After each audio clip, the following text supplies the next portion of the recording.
This is Andi Purewal for Boxing News. I'm joined by Dazn's Alfie Sharman here in Manchester. Alfie, first time we've done an interview, first time we've officially met. But how are you? I'm very well, thanks. Yeah, first time we met properly. I've seen you around at many events, but yeah, I'm very well. Exciting time for us at the moment. It's great to be here in Manchester. Obviously, a lot of topics to touch on, but let's just start off with the reason we're here. Lara-Wood 2. Given the success of the first fight, given how kind of emphatic of a finish it was, what are you expecting this time around? Well, look, I think one thing's for sure: it's going to be a war, right? Yeah, I think the first fight, maybe some people predicted that. I think some people obviously maybe didn't. But one thing we're definitely going to see is two people going at it. I think both dangerous punchers, both really want it. So it's going to make for an excellent event, right? Headline events like these, how important are they for yourselves and obviously for Matchroom to continue to try and claw in that audience, because everybody knows what to expect on Saturday night, pretty much a firefight? Yeah, absolutely. I mean, these types of high-level domestic fights are huge for us. We're looking off the back of obviously Taylor-Cameron last week, which is a phenomenal event. Wood versus Lara this week. So just another way for us to continue to deliver value to our customers. They're so important for domestic fights, but also around the world, right? People around the world seeing these level of quality fights on our platform is our priority. I mean, I said people expect a firefight. We never actually got that in the first fight, but we know Lee isn't shy from certainly engaging with his opponent. Do you expect something different this time around? Going into a rematch only a few months after such a heavy knockout defeat, would you expect to see something different from him?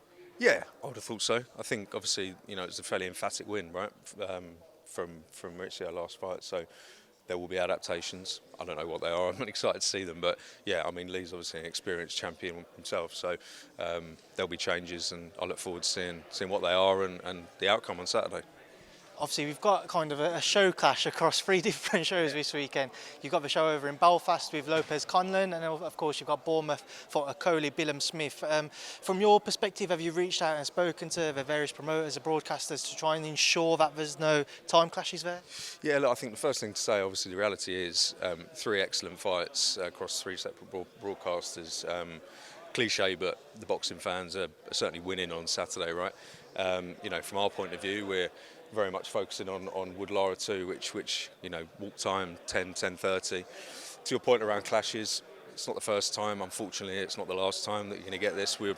Nobody in an ideal world would have events clashing with other broadcasters.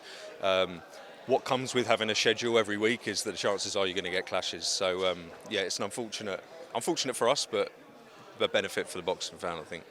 I've seen George and Frank Warren's comments that they're planning on going at around 9 p.m. in Belfast. Was there any word from the Skyfront in terms of their ring walk times? No. As I say, I think everyone's focusing on their own events, right? And accepting that it's a night of fantastic boxing for the British and Irish fans. Speaking of those Irish fans, a return to Dublin last week for big time boxing. What did you make of that main event there between Chantelle Cameron and Katie Taylor? Yeah, it was unbelievable. I mean, obviously there throughout the week as well for the press conference and the weigh-in and the build-up. I likened it to like the Beatles coming back home after a tour in America or something for maybe a slightly younger demographic of your. But it was big, right? No, it was amazing, and the fight on Saturday was. Chantelle was amazing. Had a great game plan, executed it perfectly. Katie turned up as a tenacious self-champion, didn't give in. But it, didn't disappoint, and congratulations to Chantelle. What fight would you rather see made now? Would you rather see the Chantelle Cameron rematch, or obviously there's talk of that Amanda Serrano fight, but it certainly seems to be the Cameron rematch is at the forefront of Katie's plans. Yeah, look, I can't speak for Katie actually. I don't know where her head's at. I think for us as for Dazn, obviously Amanda Serrano, Taylor last year was one of the fights of the year. In fact, it was awarded fight of the year, event of the year by one of our competitors in the States, which is amazing for us. The success of last weekend, there is absolutely a rematch there to be had. So, to be completely candid with you, either or both, who knows? We'll see. Just speaking of kind of the plans moving forwards, just reflecting on these past few months, a new deal with Matchroom in terms of the USA and Mexico front. Walk me through the decision behind that, what you're expecting Matchroom to deliver for you, and how happy you are with the progress you've made with your partnership so far. Yeah, we've got a really great relationship with Matchroom. Obviously, we've worked with them for some time now. As with any commercial deal, things adapt, things change, things move. And there were some very, very productive conversations that have landed us in a place where everyone's very happy. They're great partners of ours, and we really, really are looking forward to working with them for the next, for the next while. What's the expectation in this new period of working together, this prolonged relationship now that you're expecting from Matchroom to deliver for Dazn? Yeah, well, Matchroom are very clear, obviously, and they're huge. The biggest promoter. They want to really focus on the US. Kind of obviously delivering consistently in the UK. Our vision from the boxing platform, certainly in the UK and the US, is to expand. We're a global platform, so they're a perfect partner for us to join with and help us achieve that goal. Of course, I know Dazn cover a variety of sports and broadcast a variety of sports, as do Matchroom. Obviously, they work in other sports such as darts and snooker and what have you. So with that in mind, are there any plans there to maybe, when those rights become available, to try and explore those? Yeah, well, we have US pool in the US. So yeah, I mean, as you say, we're a multi-sport partner. Globally, Matchroom similarly are a global sporting powerhouse, so those conversations are live. Fortunately, we've got a fantastic existing relationship with them, primarily with boxing. So yeah, they'll always have those discussions, and yeah, something that we'll certainly be looking at. Yeah. We had the disappointing news on one hand that the Liam Smith-Chris Eubank Jr. rematch will no longer be taking place. In the aftermath of that, we saw Eddie tweet that it may well be kind of in the horizon, talks might be progressing on their front. Not to those words, he just put an emoji out. But with that in mind, for yourselves, do you feel like, certainly in the UK front, you need a big fight delivered to entice that UK audience in terms of a pay-per-view? Yeah, well, look, we obviously had AJ back in April. AJ now fights exclusively with us. He will fight again this year. That was a massive success for us. With regards to Smith and Eubank, it's a shame that fight's been pushed back again. Eddie's ambiguous tweet is Eddie. You have to ask Eddie about that. But we're committed to our schedule. We believe that what we have at the moment is an unrivaled schedule. We're already planning the rest of the year. And we're very confident that it's going to be there'll be some blockbuster shows in there, as we've delivered in H1.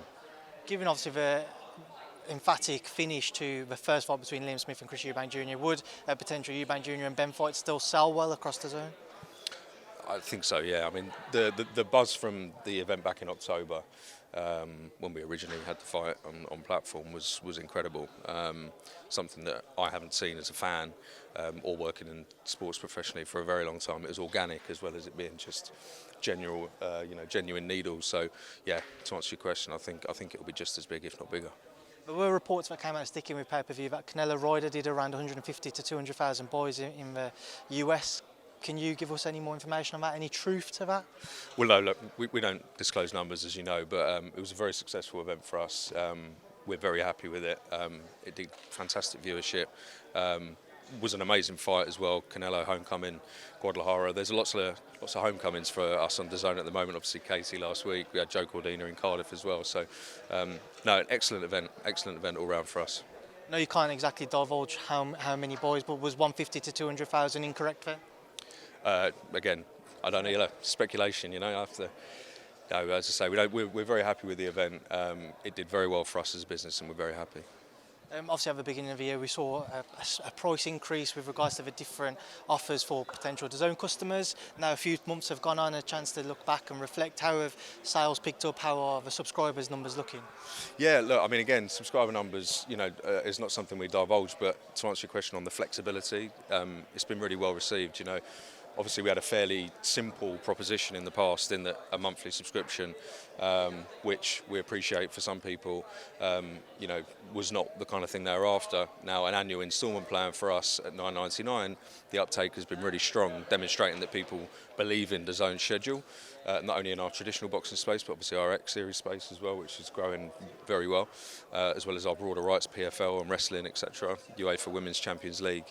A $9.99 a month instalment plan is for them. So it's been very well received. For me, in my role in marketing, it makes it a lot easier to offer options to consumers and ultimately flexibility for our customers. Right, well, Alfie, I appreciate your time. We'll leave that there now. So thanks for speaking to me, and enjoy the rest of your time here in Manchester. Right, yeah, thanks a lot. That's great.